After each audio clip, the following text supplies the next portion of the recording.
Boa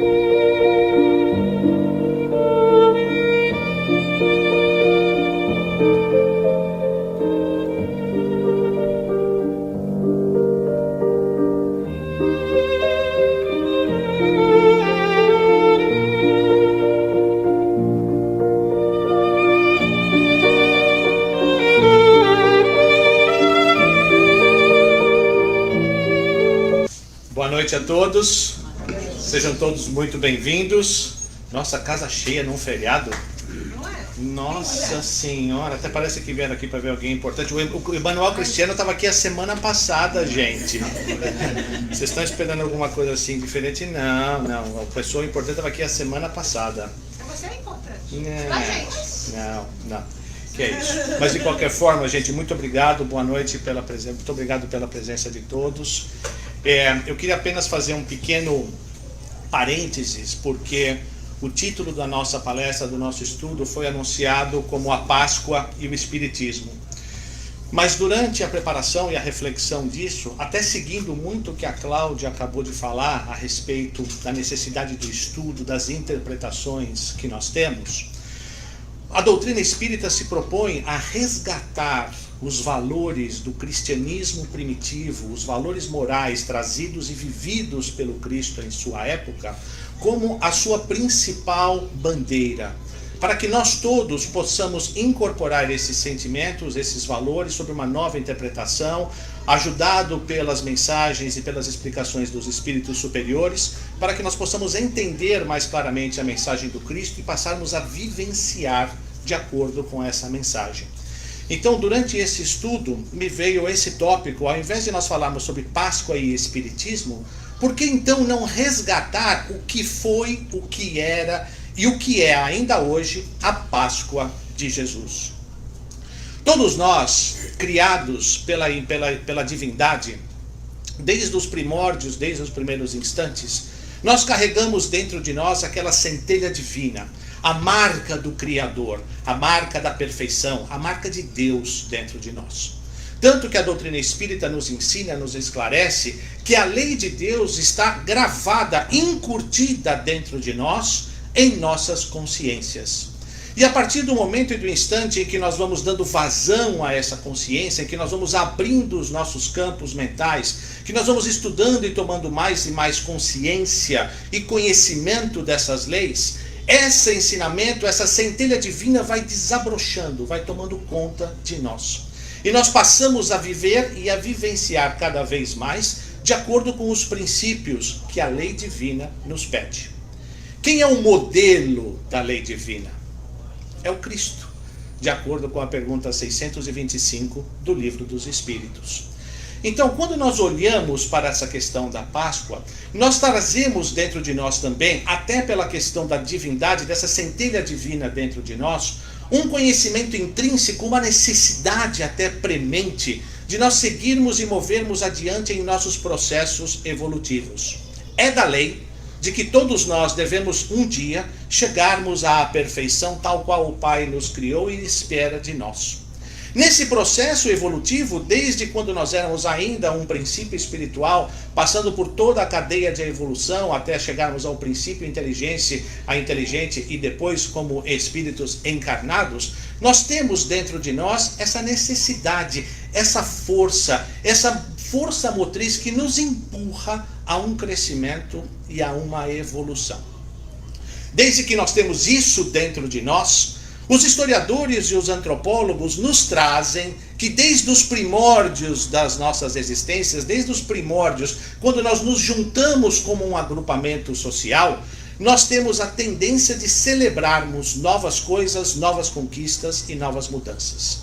Então, o que nós vamos estudar aqui hoje, num primeiro momento, é um breve histórico do que seja a Páscoa, o conceito, e como o Cristo a vivenciou e quais são as lições principais que ele nos deixa durante essa passagem. Nessa história da Páscoa, como eu já comecei a falar, nós temos os aspectos históricos, que depois vamos evoluir para os aspectos da Páscoa cristã e o seu real significado. Dentro dos aspectos históricos, a Páscoa, desde os primórdios, ela existe não com esse nome, mas como um conceito de uma festa pagã, onde as sociedades primitivas se reuniam, geralmente no equinócio da primavera, por volta de 20 de março, numa festa de celebração, para que significava a saída do inverno, a saída do mundo da vida difícil e complicada do inverno, para uma nova existência. Nós não podemos esquecer que os primeiros agrupamentos humanos foram todos, de uma certa maneira, de uma forma geral, eles começaram a se desenvolver no hemisfério norte, onde nessa época do ano, dezembro, janeiro, fevereiro, ainda é o inverno. E a Páscoa, então, significava essa mudança, essa chegada da primavera. Durante essas festas se celebravam a vida, que nós sobrevivemos a mais um inverno, que nós temos oportunidades de sairmos, de fazermos novas plantações, de buscarmos novas colheitas, para que possamos nos preparar, nos fortalecer, nos alimentar para as intempéries que a vida continua nos trazendo. Então, as primeiras celebrações eram como uma festa pagã, em que as sociedades se reuniam num momento de celebração na saída do inverno. Num segundo aspecto, também ligado à história, nós vamos encontrar o fato da libertação do povo do Egito, que também se deu mais ou menos nessa época, que significa e foi instalada aquilo que nós podemos chamar da Páscoa judaica. O que foi esse acontecimento? Qual era esse fato? O que aconteceu? Todos nós lembramos que os judeus foram mantidos em cativeiro pelos egípcios por mais de 400 anos. E Moisés, como libertador do povo egípcio, do povo judeu, como seu primeiro legislador, estava a cargo de providenciar e tratar desta libertação desse povo. Depois daquelas 7 pragas que o Egito passou, finalmente o faraó decidiu deixar com que o povo judaico fosse libertado, e Moisés então liderou este êxodo do povo judaico de fora do Egito, atravessando o Mar Vermelho até chegar na Terra Prometida. Esta fuga se deu muito rapidamente. Foi uma coisa decidida do dia para a noite, e esse povo todo teve que sair às pressas das suas casas antes de que o faraó mudasse de ideia. Então existem alguns aspectos dentro da tradição judaica, dentro da sua alimentação, por exemplo, que hoje especificamente se celebra o Passover. Hoje é dia da celebração da Páscoa judaica. Eles comem os chamados pães ázimos, que são os pães sem fermento, porque como não tinham tempo de esperar a fermentação e a levedura do pão, tiveram que comer o pão daquela maneira. As suas refeições e as suas comidas foram tratadas e são comidas de pé normalmente ao redor da mesa, porque esta é a simbologia da celebração da Páscoa judaica. A Páscoa judaica, então, o Passover, o Passach, como eles chamam, é uma relembração, é uma homenagem, remembrance, é uma lembrança desse fato, dessa libertação do povo judeu. Então, estes dois aspectos estão ligados com mais o aspecto histórico da Páscoa. Nós entendemos, de uma maneira geral, à medida em que nós vamos crescendo, muitos de nós viemos das religiões católicas, viemos das igrejas católicas, nós temos a ideia também de que Jesus instituiu a Páscoa, e nós comemoramos a Páscoa porque Jesus celebrou a Páscoa na sua época. Mas nós não podemos esquecer que Jesus não era cristão. Jesus era judeu. Viveu, nasceu, celebrou e morreu como judeu. A Páscoa cristã foi estabelecida no ano de 325, no primeiro concílio de Niceia. Aí é que foi instituída a celebração da Páscoa cristã, como uma ferramenta da igreja para que pudesse se diferenciar das tradicionais festas que as populações e os povos da antiguidade continuam fazendo. Aqui, quando a gente fala em povos da antiguidade, normalmente a gente lembra assim, tipo 1700, 1800, alguns de nós já falam assim, em 1980 já está falando de povos da antiguidade. Os meus netos já falam isso, nossa, esse é ancião, Não, nasceu no 1960, já são povos da antiguidade. Mas esses povos, nos anos 100, 200, 300, 400, 500, não era nem a Idade Média ainda. Então, muitas dessas tradições ainda eram carregadas por esses povos e essas celebrações ainda existiam. Como uma forma da igreja então colocar a celebração da Páscoa tradicionalmente dentro do seu calendário, foi criada a celebração da Páscoa pelo Concílio de Nicéia.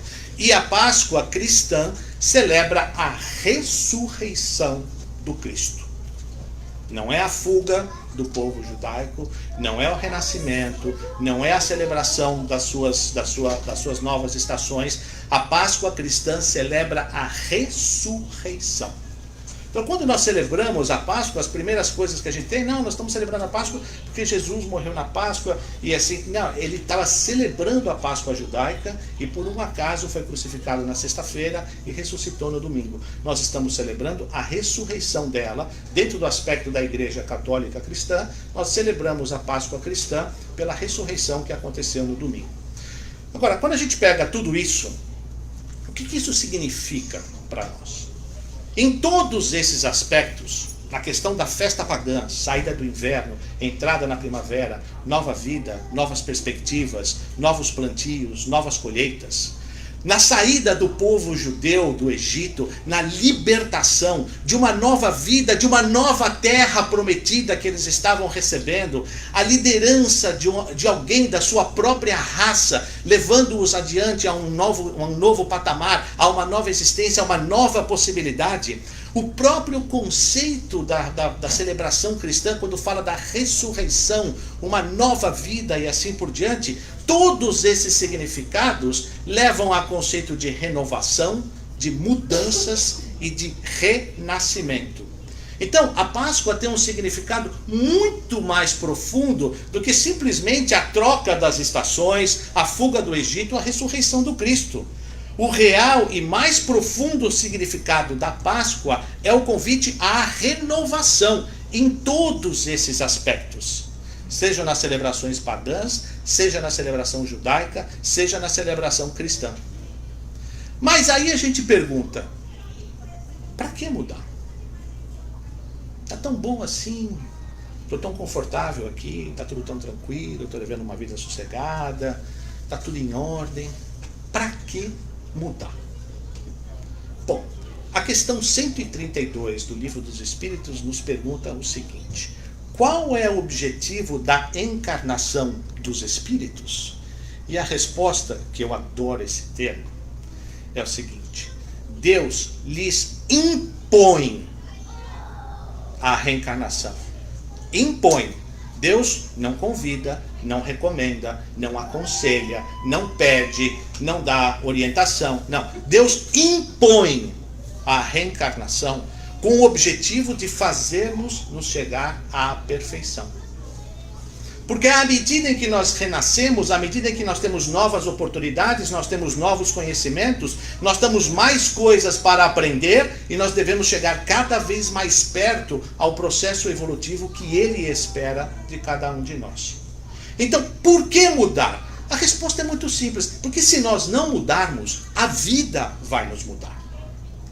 E quando nós olhamos as situações que a vida nos coloca, eu prefiro, na maioria das vezes, tomar as minhas próprias decisões e ter as rédeas das minhas mudanças na minha mão, do que deixar a vida escolher para mim. Normalmente as escolhas da vida são um pouco mais duras, são um pouco mais desafiadoras. Nos põem perante as situações que nos obriga a sair da zona de conforto. É só assim que nós mudamos. Para que eu vou mudar e sair da minha zona de conforto se está tudo tranquilo? Eu não tenho estímulos para sair disso, para procurar novas coisas. Enquanto que, se eu decido fazer as minhas próprias mudanças, mudar o meu jeito, aprender coisas novas, eu estou no controle do meu destino, e não a vida. E a vida normalmente demora um pouco mais, ou nos convida a uma dor que normalmente não é a melhor de se viver. Mas ainda, por que mudar com Jesus? Por que usarmos a Páscoa e os seus exemplos de que devemos mudar?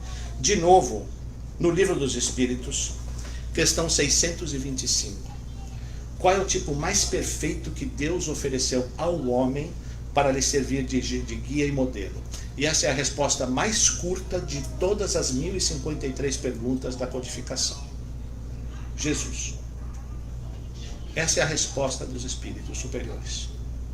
Aí então Kardec elabora essa resposta e nos diz o seguinte: Jesus é para o homem o exemplo da perfeição moral a que pode pretender a humanidade na Terra. Deus nos oferece Jesus como o mais perfeito modelo, e a doutrina que ensinou é a mais pura expressão da sua lei, porque era o próprio Espírito Divino e foi o ser mais puro que apareceu na Terra. Então, por que mudar com Jesus? Porque a sua doutrina é o mais perfeito modelo dos valores e comportamentos que se esperam de nós. Se nós, em algum momento, em alguma etapa da nossa existência, estamos pretendendo ou buscando uma evolução espiritual e um crescimento, nós devemos então incorporar esses conceitos e essas mudanças, esses valores que o Cristo vivenciou dentro de nós, para que nós possamos alcançar essa perfeição. Então, a celebração da Páscoa é muito além do chocolate. É quase ali com o chocolate. A Páscoa é um pouco mais alta que o chocolate. Mas a celebração da Páscoa é muito além daquilo. É um convite à renovação. E por ser um convite à renovação, ela não é uma celebração que nós devemos esperar as celebrações da Páscoa, da Semana Santa para fazer. A Páscoa pode acontecer a qualquer instante. A Páscoa de Zaqueu aconteceu quando Jesus disse para ele: desce daí, porque em tua casa necessitarei me hospedar na noite de hoje. E Zaqueu largou um mundo de usura e de usurpação que ele tinha como coletor de impostos e despertou para as verdades imortais do Espírito. A Páscoa de Maria de Magdala se deu quando ela cruzou os olhos com o Cristo e ele ali lhe transmitiu um amor como ela nunca havia sentido em toda a sua vida, em toda a sua existência. E ali ela largou a vida que ela tinha de meretriz e mulher da vida para seguir o Cristo. A Páscoa do mendigo, a Páscoa do paralítico, a Páscoa dos cegos se deu exatamente quando Cristo providenciou ou lhes proveu as mudanças e as curas de que necessitavam. A nossa Páscoa individual pode ser em qualquer instante da nossa vida, todos os dias da nossa vida. Porque todos os dias nós podemos mudar. E uma coisa super importante, que é muito, muito, muito importante que nós tenhamos isso sempre muito claro dentro de nós. A cerimônia da Páscoa era e foi muito importante. Tão importante que Jesus mandou que ela fosse preparada. Jesus sabia o que estava acontecendo, a grande entrada triunfal dele em Jerusalém já tinha sido dada há uma semana antes, no domingo, naquilo que a tradição cristã católica convencionou chamar de o Domingo de Ramos, quando ele entra em Jerusalém em cima do burrico. Então ele sabia o que esperava. Ele sabia que seria preso, condenado e crucificado. E mesmo assim ele fez questão de preparar essa festa e essa celebração juntamente com os seus discípulos. Olha o exemplo. Ele sabia o que estava para acontecer e mesmo assim ele tirou tempo dele para compartilhar uma refeição com os seus discípulos, para que eles pudessem dar algumas orientações, algumas demonstrações adicionais do que ele estava esperando de cada um deles. No Evangelho de Marcos, principalmente no Evangelho de Lucas, nós encontramos essas duas passagens, que diz o seguinte: no Evangelho de Marcos, no capítulo 14, diz: e onde ele entrar, dizei ao dono da casa, o mestre manda perguntar, onde está o meu aposento em que hei de comer a Páscoa com os meus discípulos? E ele vos mostrará um grande cenáculo mobiliado e pronto. E aí fazei-nos os preparativos. Partindo, pois, os discípulos foram à cidade, onde acharam tudo como lhes dissera e prepararam a Páscoa. E depois, durante a celebração, ao final da celebração da Páscoa, no Evangelho de Lucas, nós vamos encontrar aquela famosa passagem: e tomando o pão e havendo dado graças, partiu e deu-lhes, dizendo: isso é meu corpo que é dado por vós. Fazei isso em memória de mim. Semelhantemente, depois da ceia, tomou o cálice dizendo: esse cálice é o novo pacto em meu sangue, que é derramado por vós. E eu vou voltar nesse ponto, eu vou voltar nessas duas frases, para que a gente possa extrair o significado profundo dessa mensagem do Cristo. Não foi uma frase simplesmente jogada ao acaso, ou uma frase de impacto que o Cristo disse. Aqui tem uma mensagem profunda por detrás. E ainda, depois dessa passagem, nós vamos continuar ainda em Lucas 22, que Jesus diz o seguinte: chegada a hora, Jesus se pôs à mesa com os 12 apóstolos e lhes disse: ardentemente desejei comer convosco esta Páscoa antes de padecer. Essa é a frase que nós encontramos no Evangelho. Mas por que isso? Por que o Cristo desejou ardentemente comer convosco, celebrar convosco essa Páscoa junto com eles? Porque, conforme eu disse um pouquinho antes, esse talvez seja o momento em que ele deixa os maiores legados para os seus discípulos, onde ele vivencia as maiores lições e deixa as melhores mensagens. Talvez, e alguns estudiosos do Evangelho, do Novo Testamento, podem divergir aqui e ali, mas numa interpretação pessoal, e isso é muito pessoal minha, não é uma interpretação da doutrina espírita, é uma interpretação minha, a passagem do lava-pés talvez seja a maior mensagem que o Cristo pode ter deixado. Para aqueles que não se recordam, a mensagem do lava-pés é quando, antes de iniciarmos a ceia, e é tradição judaica, pelas questões daquela época, que quando você entrava em um recinto, você deveria lavar os pés como uma forma de se refrescar e tirar a sujeira. Porque naquela época a gente não tinha carro, não era todo mundo que tinha cavalo, as pessoas andavam a pé com sandália de couro no deserto da Galileia. Então chegavam suados, cansados, com os pés sujos de areia. Então era uma tradição de que quando você chegava à casa de alguém, os escravos se ajoelhavam e limpavam e lavavam os pés daqueles convidados que chegavam. O que fez o Cristo? O Cristo não tinha os escravos. O que ele fez? Ele se ajoelhou. Ele tirou da sua túnica e lavou e enxugou os pés de todos os seus discípulos. Vamos refletir um pouquinho nisso aqui. Aquele que recebeu das mãos de Deus um pedaço da nebulosa solar para que pudesse construir e formar o nosso planeta. Aquele que antes do planeta o ser, ele já era Cristo.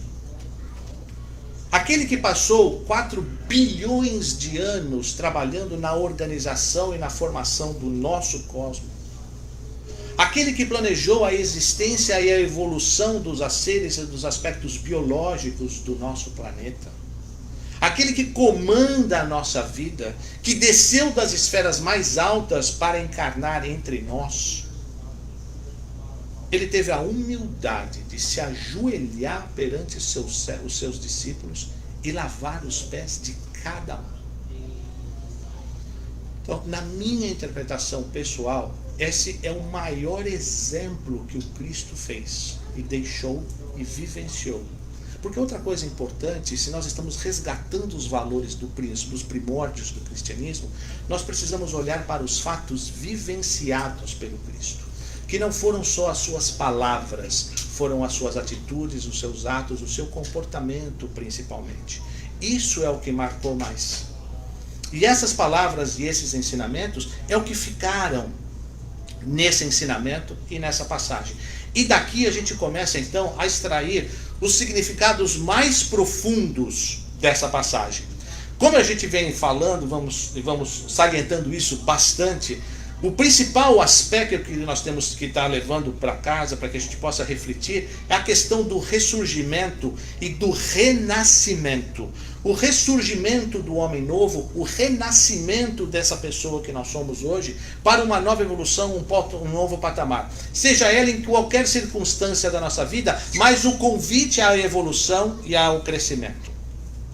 E aí então, na continuidade dessa passagem, no Evangelho de João, nós vamos encontrar o seguinte: depois do lava-pés, João nos descreve essa passagem da seguinte maneira: depois que lhes lavou os pés e tomou as suas vestes e se assentou outra vez à mesa, disse-lhes: entendeis o que vos tenho feito?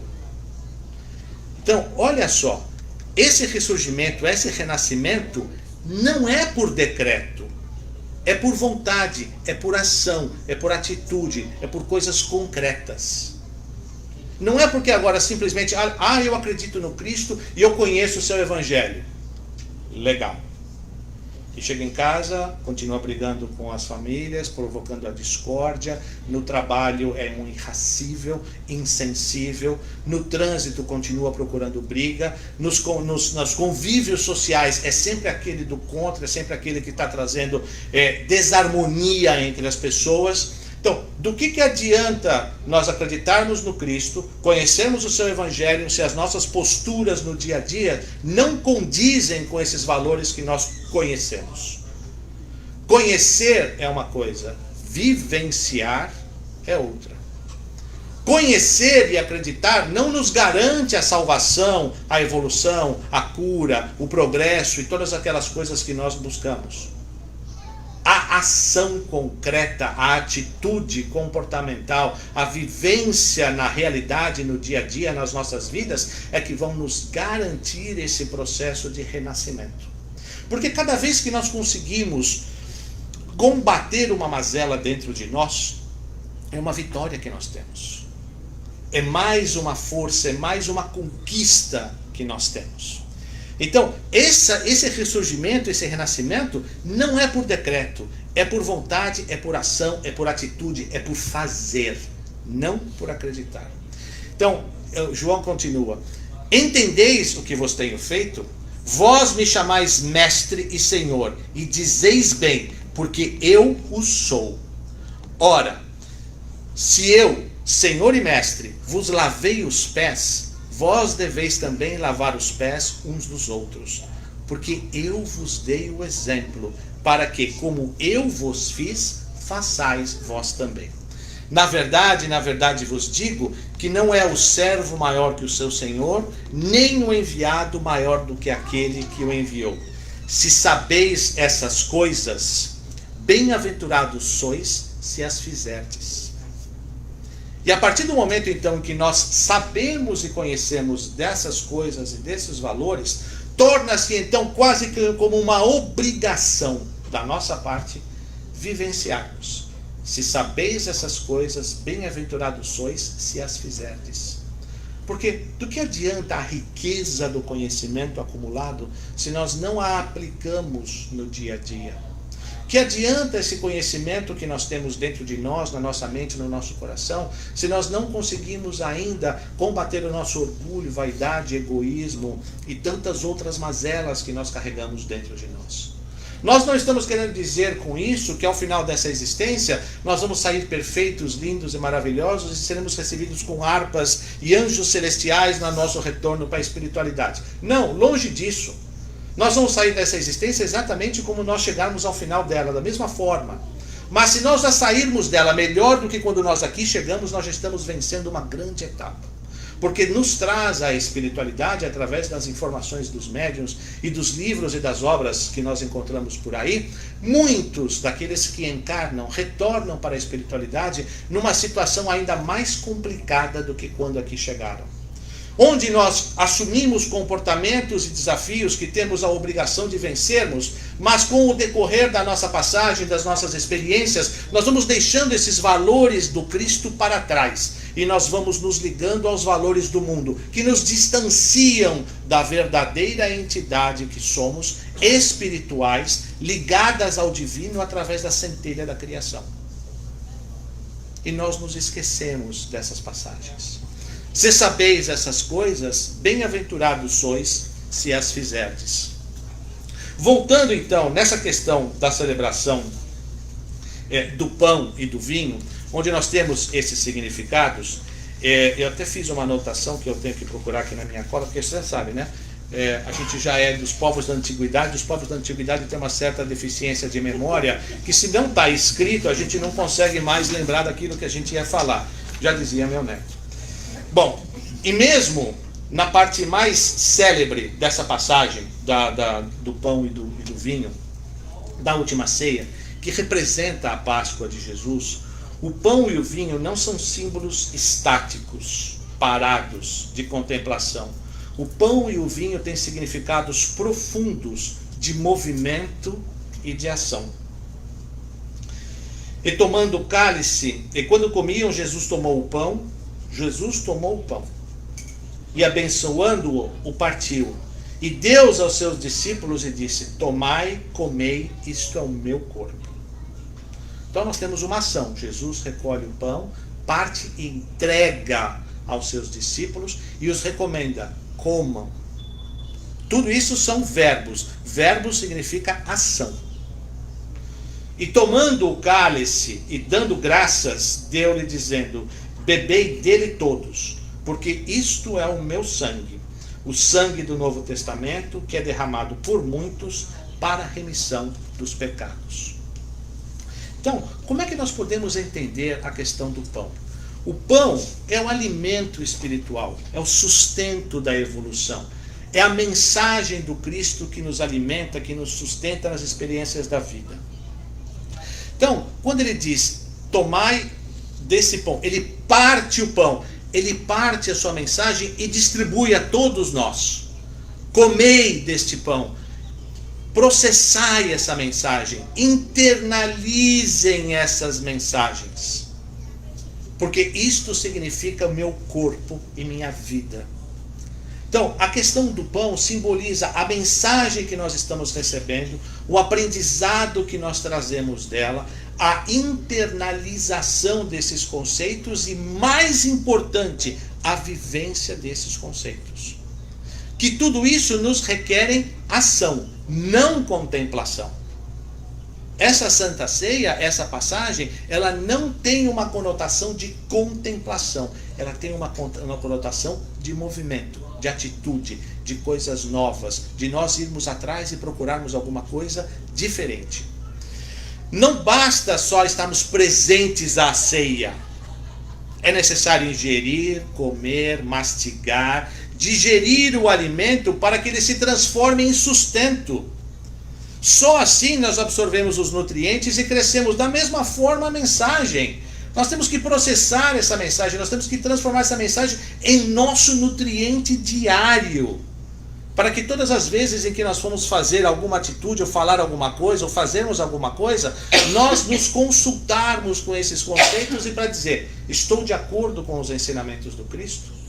Estou fazendo como Ele esperaria de nós? Então, somente o corpo do Cristo, enriquecido com a vitamina do amor, poderá suprir a fome de equilíbrio e de felicidade que aspiramos a cada instante. Então, o pão, o corpo do Cristo, como nós vimos aqui, é a sua mensagem que nós precisamos ingerir, processar e incorporar para nós nos fortalecermos. E o vinho? O vinho é o líquido que representa o movimento, a ação, o ato.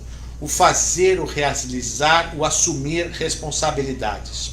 O vinho, inclusive no Velho Testamento, tem uma conotação de uma simbologia da aliança de Deus para com o seu povo.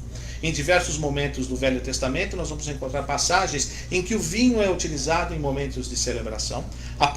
Nas próprias bodas de Caná, onde o Cristo faz a transformação da água do vinho, o vinho bem ali é a simbologia da alegria, não da bebedeira, da alegria. Tem a simbologia da alegria, da festividade, da celebração. Toda essa questão do vinho tem o Haroldo Dutra Dias tem um trabalho maravilhoso de análise do livro Boa Nova. Então tem um site que agora eu posso compartilhar depois, mas se vocês forem na internet é fácil de achar, livro Boa Nova, análise do Haroldo, capítulo 12, Amor e Renúncia. Ele faz uma análise de 1 hora desse livro, desse capítulo. Ele passa 30 minutos explicando a questão da simbologia do vinho, dentro dessa conotação. Então é muito mais uma simbologia do que qualquer outra coisa. Mas existe um outro aspecto muito mais importante, ainda que muitos de nós, a gente normalmente não se lembra, não se toca, ou não se recorda. Se nós formos para o prolegômenos, aquilo que no Espiritismo ninguém estuda, todo mundo passa batido assim quando abre o Livro dos Espíritos, a gente normalmente não lê aquilo. Mas quem tiver o tempo e a curiosidade, vai nos prolegômenos, que nos prolegômenos tem o desenho da cepa da uva. E que ali a espiritualidade, inclusive, explica que essa cepa é a simbologia da ligação de nós com a espiritualidade do divino, como sendo a fruta e tudo mais. Além desse aspecto, que a própria divindade, que a própria espiritualidade superior nos traz como uma referência, como uma simbologia, existe uma outra simbologia também, que eu gosto muito, que diz o seguinte: quando nós estamos, né, como é que você faz o vinho? O vinho, você vai lá, arranca o cacho da uva, põe na tina, aperta, amassa, pisa, deixa fermentar para que possa escorrer o vinho, né? Para que possa extrair, digamos assim, o melhor, o licor da uva. Como é que nós melhoramos? Como é que nós crescemos? Normalmente nós somos arrancados da nossa zona de conforto, tal qual a uva, que está lá naqueles campos maravilhosos, aqui na Califórnia, principalmente, né? Tomando aquele sol da Califórnia, sendo regados todos os dias, com horários pré-determinados, porque tudo isso é controlado, mantendo a temperatura e etc. Então estão todos os cachos de uva lá, na maior conforto.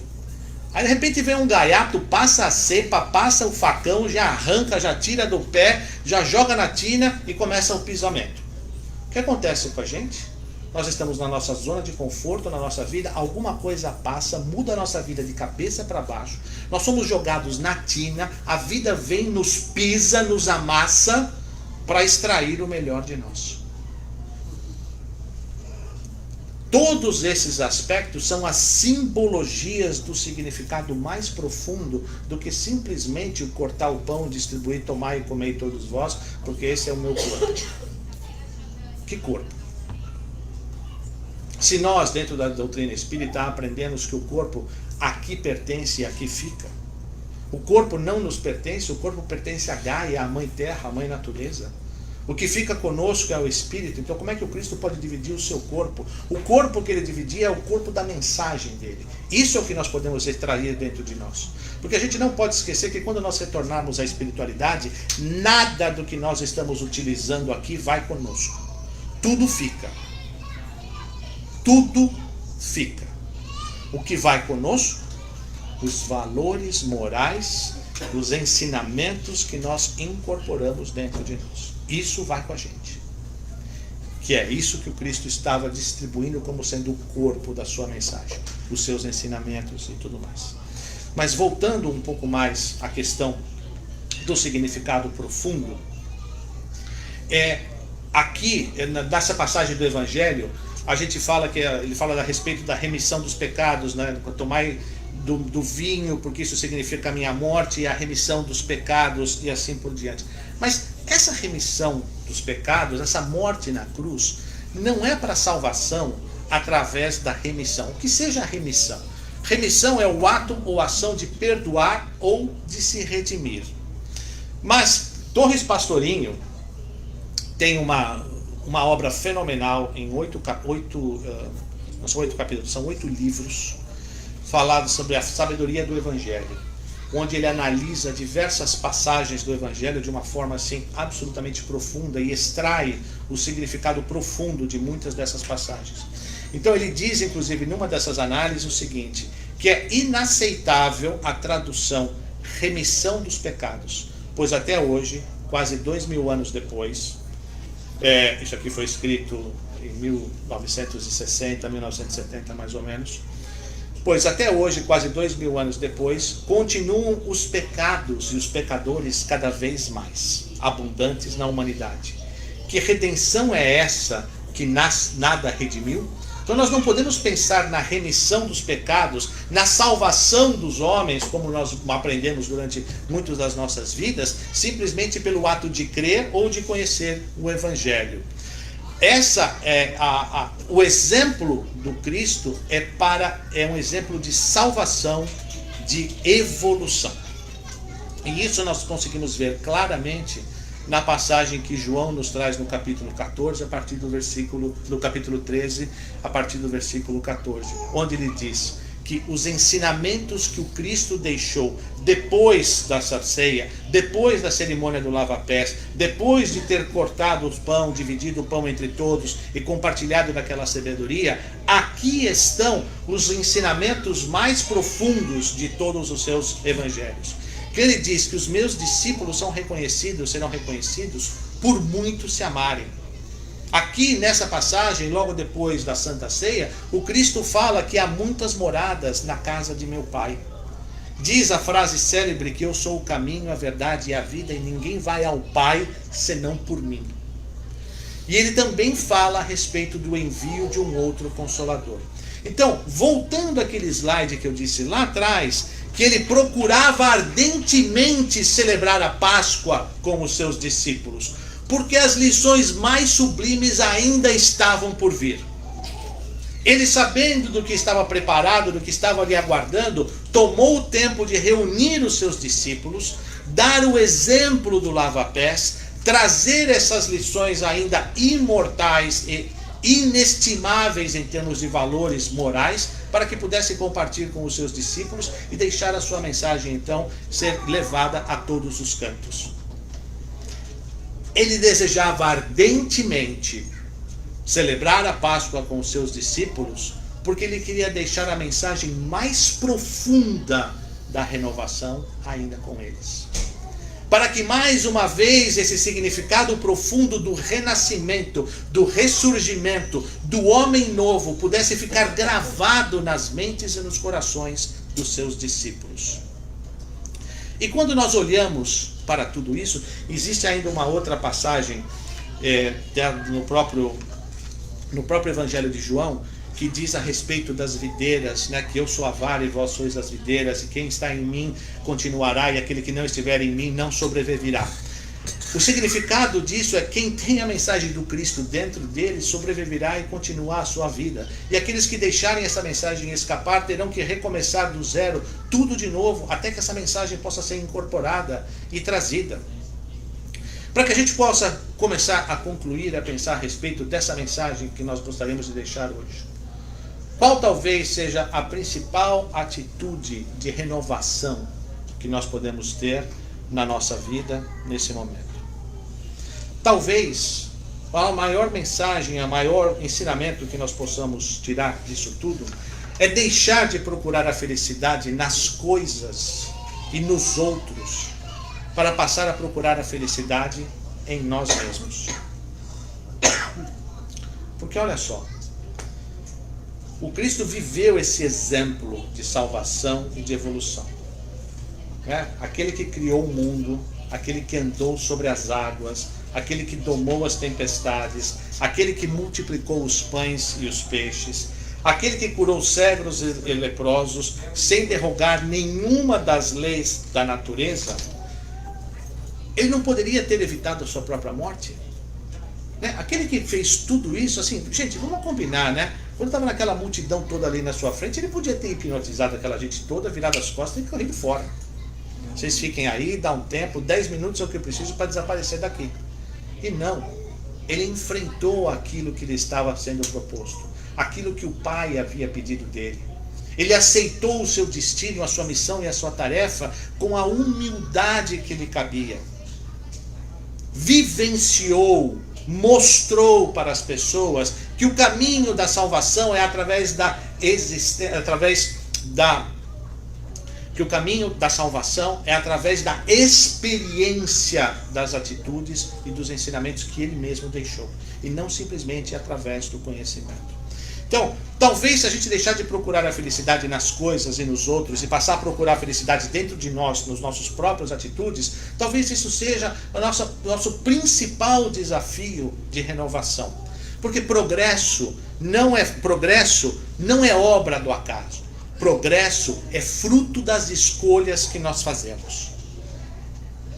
Que nós possamos escolher o Cristo sempre em todas as atitudes, para que nós possamos chegar ao final das nossas existências e sabermos e sairmos daqui igual aquela frase de Paulo na sua carta, na sua epístola aos Coríntios, que não sou eu mais que vivo, mas é o Cristo que vive em mim. Que nós possamos fazer as nossas escolhas, do nosso progresso, das nossas atitudes, para que nós possamos deixar que o Cristo passe a viver em nós. E não nós simplesmente vivemos pela vida que vivemos até agora. Porque se nós deixarmos o Cristo vivermos em nós, nós estaremos todos os dias num processo de renovação, de renascimento e de uma Páscoa eterna na nossa vida. E que Ele, o Mestre, possa vir até nós na noite de hoje, a nos abençoar e nos iluminar, a nos fortalecer em nossas intenções, para que nós possamos sair daqui muito melhor do que quando chegamos. Muita paz.